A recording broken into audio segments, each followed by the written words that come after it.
Hello, I'm Neil Whelan, and welcome to the Wesleyan Podcast. In this episode, brought to you by Wesleyan Financial Services, Specialist Financial Advisor Dan Atkins and Practice Plan Regional Support Manager Donna discuss why 2026 is a crucial time for dental practices to review their finances.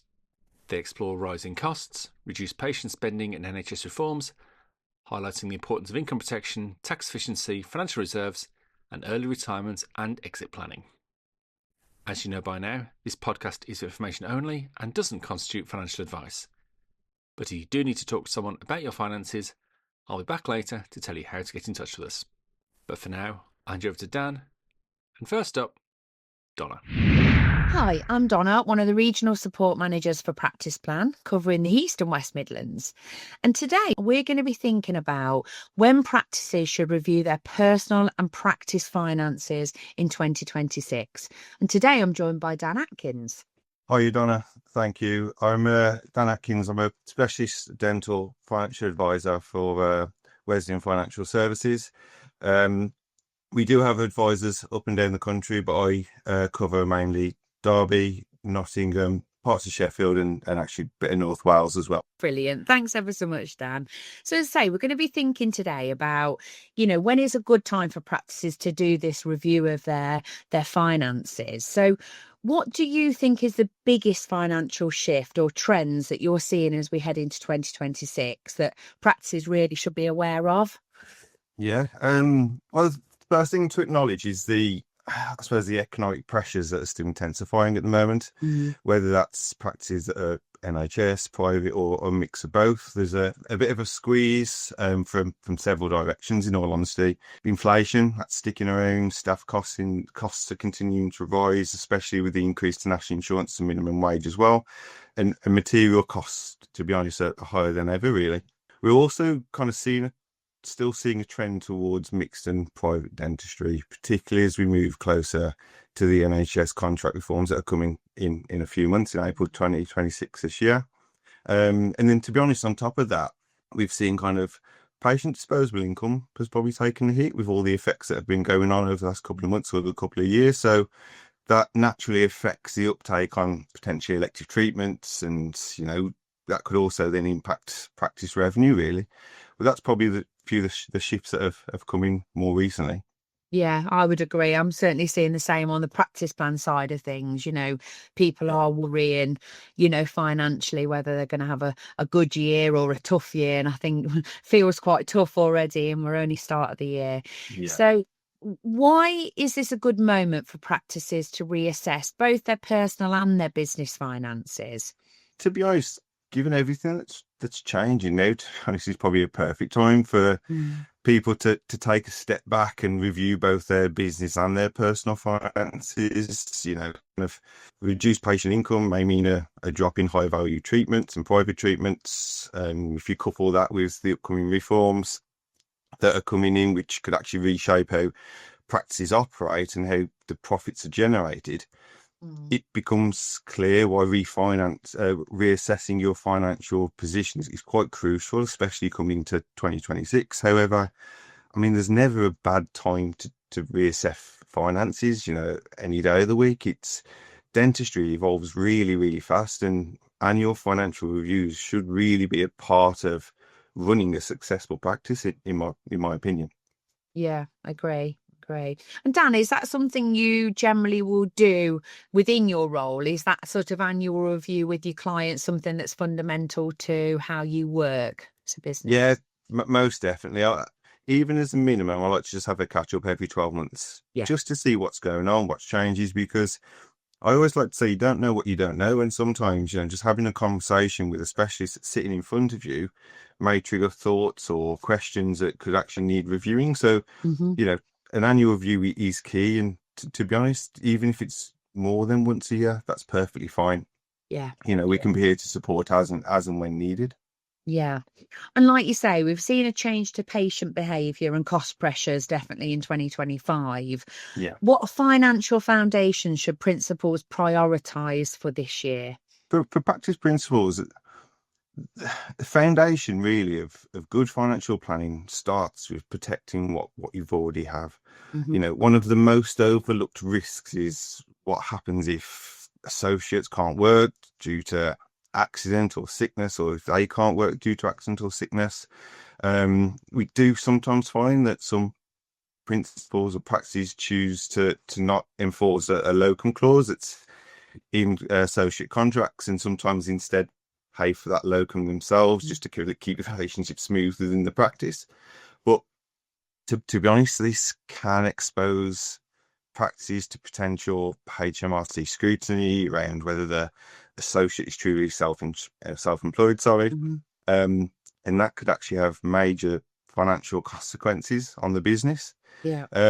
Beyond this, beyond protection, strengthening your financial buffer is really essential, especially as we come into 2026. A healthy reserve helps you weather income dips, or with national insurance increasing with potentially employed staff within the business and other expenses on the rise.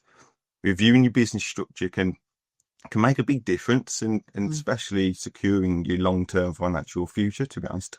Yeah, agree. I find that dentists often neglect their own financial planning, Dan, and they worry about the business but don't always think about themselves and what's happening with them. What key personal finance areas should they be reviewing right now? You're right there, Donna. It's incredibly common for dentists to focus on the practice and neglect themselves at times, but there's a few areas that do need attention. Just to name a few, first, protecting their own income, especially for dentists as well that are mainly private or have little NHS contracts, as they may not have or have little sick pay if they were off work. One question I always ask is, what would happen to you or your family if your income was to stop tomorrow? And sometimes not many people have an answer for that, because no one ever thinks of, well, what if at times. The next can be around retirement planning. So, everyone, let's be honest, works to eventually retire. And the sooner you start planning, the more achievable those ideal lifestyles become in retirement.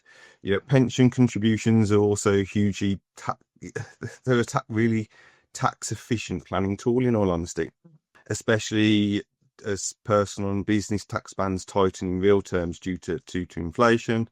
Other things to consider as well, especially if you're trading as a limited company. Optimizing your salary and your dividend structure is really essential. And also, making sure your liabilities or your family's protected. Dentists and principals can earn very good money. But what happens if that income disappears all of a sudden? Yeah. So those are some of the, I'd say some of the key things that you could review, but the whole wide range of areas that we could go into. Absolutely. So how should practice owners balance that reinvesting into the practice versus sort of saving and investing personally? Yeah. So, when it comes to a practice, the owners, they should look to reinvest where it enhances valuation of the business, whether that's digital upgrades, improving patient experience, operational efficiencies, anything that can boost practice revenue. Because all these as well can have a significant impact on the EBITDA multiples when it comes to a practice valuation. But at the same time, it's important to maintain a strong personal financial position, and then keep those medium to long term goals in view, because again, we don't know what sometimes could be around the corner. So it's working today and preparing for the future. So for practices planning to grow, whether that's adding a clinician or expanding services, what financial planning steps should come first? If you're looking to expand, so you just mentioned about adding clinicians or widening your service offering, protection planning still comes first, because it always goes back to protecting what you've got. And if you try to grow without protecting yourselves and something goes wrong, then it could lead to gaps in your financial plan.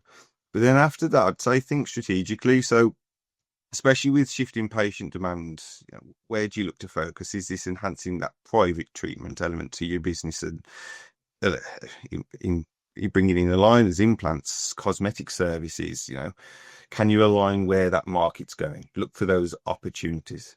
But if you're looking to expand and want to take advantage of those opportunities, especially right now, there are always options to lend, or don't forget about lending, because they're offering competitive loan to value ratios. There's accessible terms right now for dental practice owners.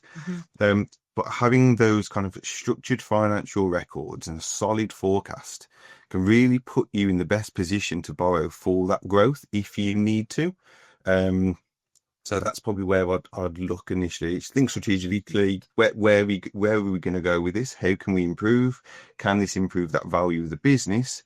Do we have the funds to do so? If not, what can we do then? Absolutely. Thanks, Dan.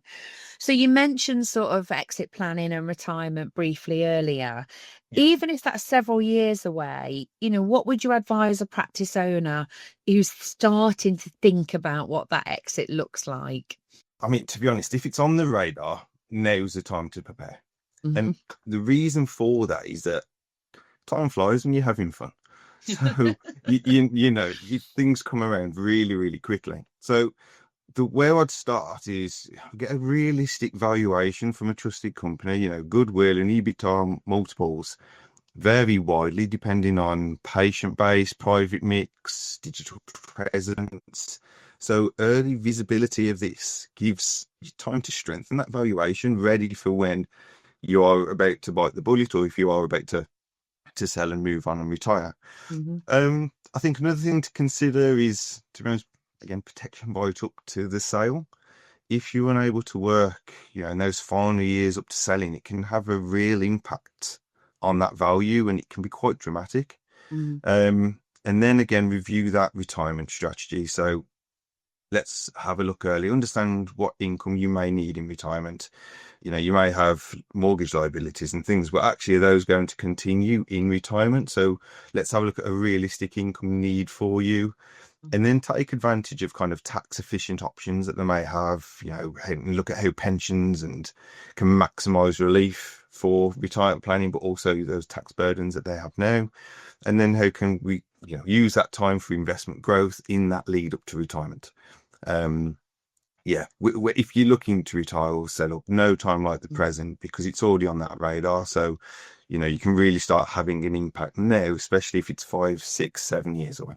Yeah. But like you said earlier, Dan, the earlier you start, the better, really. I think when you start out as a new, associate or a new practice owner, you don't really think about the exit. You just kind of head down and, working hard. But the earlier you start that process, certainly the better your retirement pot's going to be. Yeah, most definitely. I mean, and to be honest, that's across all areas of financial planning. When it comes to long-term goals and objectives, or, sometimes we do presentations or speak to dentists right out of medical school, and we'll say to them, so when you're looking to stop, and they're confused because you sometimes just started. But yeah, but the earlier that you plan, the sometimes the earlier you could finish, or the more income you could have in retirement, or if you're looking to buy a property or save for your family, or one-off lifetime holiday, whatever that may be. When you've got time on your side, it really does help. Yeah. So why is specialist advice so important in the dental profession, given the current landscape? I mean, especially with the upcoming contract changes, they're going to affect dental finances, let's be honest. And reviewing your position with a dental specific specialist advisor, it helps ensure your objectives are still achievable. And we're in your corner. We understand what's going on, how it impacts you, and can advise you in the right way. And dentists' finances, they're complex. Yeah. They're far more complex than most professions out there. So as I say, working with someone who genuinely understands your dental world, I mean, it's like choosing an orthodontist for tooth alignment instead of going to a general dentist. It's about getting the specialist expertise that your situation deserves, really, to be honest. Yeah, no, agree. So what's the first step a practice can take if they want to get a clear picture of both their personal and their business financial health? Yeah. So to be honest, first step, book a review with a dental specific financial advisor. As I say, we can sit with you. We can understand both your personal side and talk about what's important to you there. We can then talk about your business structure, your financial health, and everything that's important there.